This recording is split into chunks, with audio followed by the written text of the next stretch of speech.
Nous avons effectivement traité du sujet sur la baisse de l'enveloppe consacrée aux micro-projets.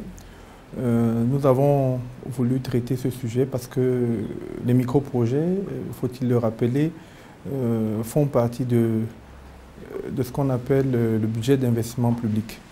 Et les régions septentrionales ont quelque chose en particulier, c'est qu'elles sont dans le lot des zones d'éducation prioritaire.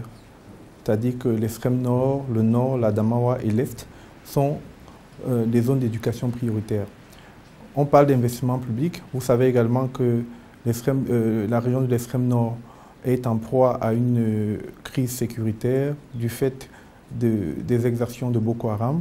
L'Adamawa est engluée dans une autre crise sécuritaire du fait des enlèvements et des prises d'otages dont sont victimes notamment les éleveurs et leurs familles.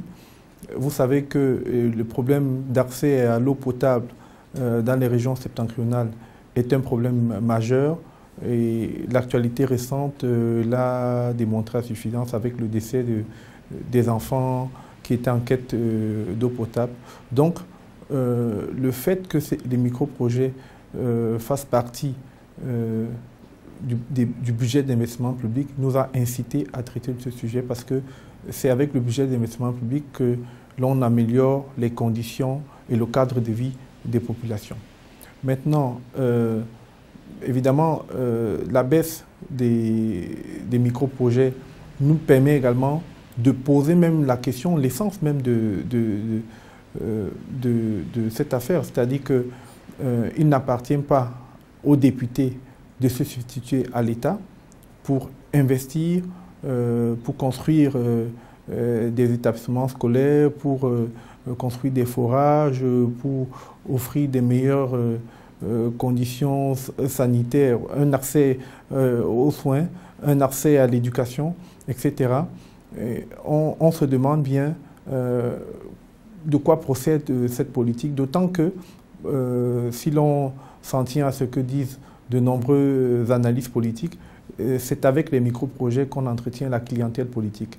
C'est-à-dire que c'est avec les micro-projets que le pouvoir central arrive à tenir les parlementaires. Je rappelle que le rôle du Parlement, le Parlement a 3 missions: légiférer, contrôler l'action de l'exécutif et une mission de représentation. Alors, lorsque le Parlement, si vous voulez, les députés et les sénateurs sont contrôlés à travers les micro-projets, ou bien lorsqu'on tient les députés et les sénateurs à travers les micro-projets, il est difficile que ces derniers accomplissent l'une de leurs missions, à savoir contrôler l'action de l'exécutif.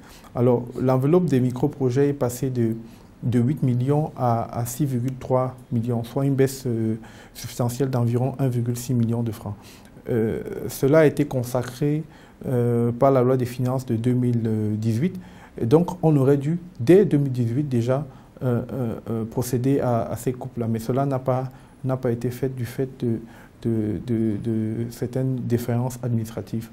Mais dans l'ensemble, on observe que les députés ne sont pas contents, évidemment. Il fallait s'y attendre de cette baisse-là. Les sénateurs, eux aussi, craignent que cette baisse-là les affecte, ce qui va fatalement arriver, puisque, comme je l'ai dit, ces baisses sont consécutives à l'entrée en vigueur de la loi de finances de 2018 qui consacre ces coupes-là.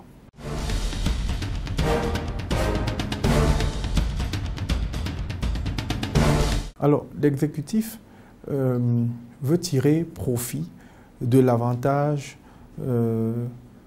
que le RDPC a sur le terrain, parce que le collège électoral est composé, comme vous le savez, des conseillers municipaux et des chefs traditionnels. Et vous savez que la plupart des chefs traditionnels sont acquis à la cause du RDPC. Donc la première raison, c'est celle-là.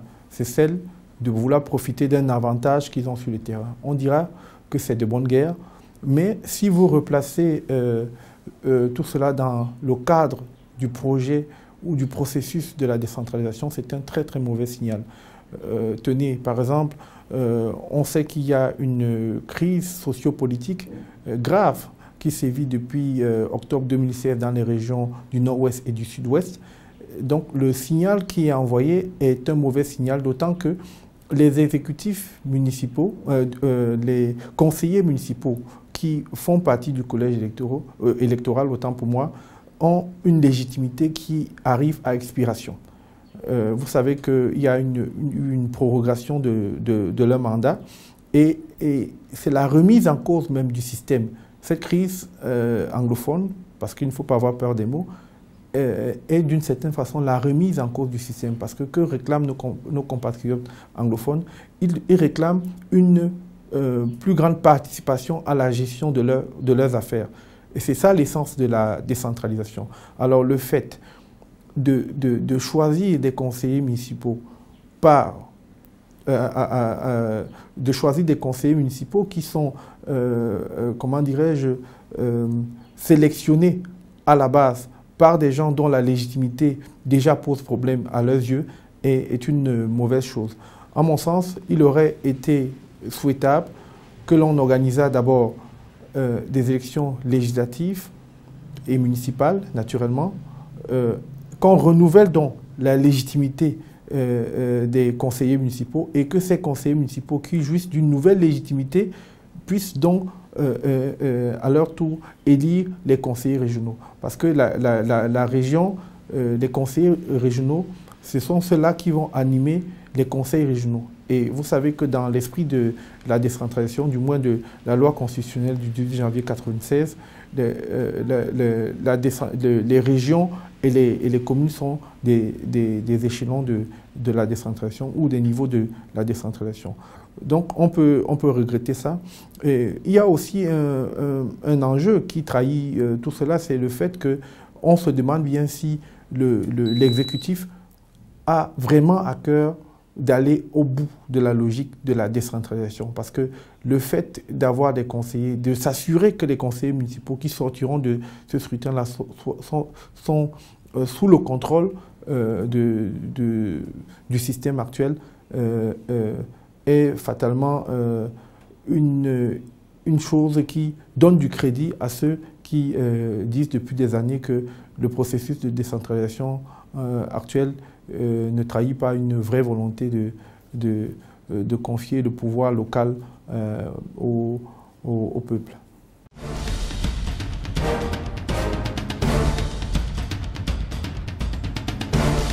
Alors, le principal enjeu, effectivement, c'est de voir quelles sont les figures, les grandes figures qui vont être dans ce conseil, dans ces différents conseils régionaux. On a vu qu'il y a des personnalités dont les noms sont cités et toutes ces personnalités ont quelque chose en commun, c'est que ce sont des retraités sur le plan administratif et politique. On a cité des noms comme Amadou Ali, Abdoulaye Hadi, Baba Amadou, Zakari Perevet. La plupart sont tous des anciens ministres.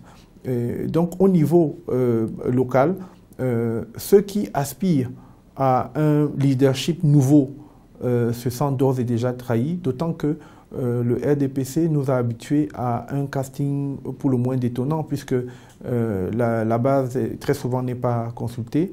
Donc les investitures risquent de ne pas tenir compte des aspirations légitimes et profondes de la base, et tout cela va déboucher sur une cassure.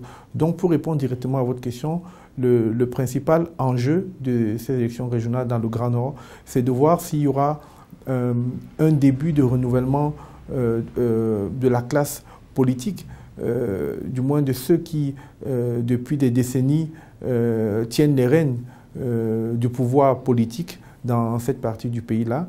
On verra, puisque le RDPC est d'ores et déjà assuré, si on convoquait le corps électoral, de l'emporter. Donc le seul enjeu qui reste, c'est de savoir qui, est-ce que c'est à l'occasion de ces élections des conseils régionaux, on va voir émerger de nouvelles figures dans le Grand Nord.